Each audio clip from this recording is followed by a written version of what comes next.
Sad smo prolazili, Miloš i ja, i pošto sam pre toga bio u Slovačkoj evangelističkoj crkvi, pa je to neka televizija prikazala, kaže, eno ga dvojnik Vučićev, sad sam ja videla, on je ovamo na drugom mestu. Nije dvojnik, ja sam onaj s pravim imenom i prezimenom Aleksandra Vučića, da ne brinete.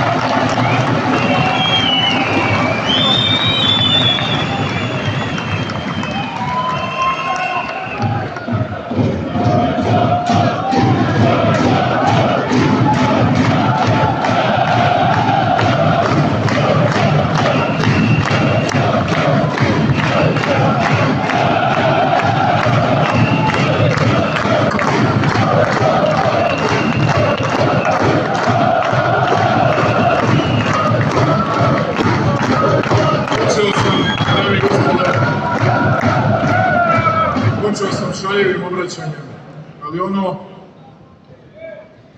što se zbiva za 4 dana, izbori u našoj zemlji nisu šala. Naprotiv, nikada nije bilo važnije, nikada nije bilo ozbiljnije i nikada nam nije bila potrebna veća odgovornost.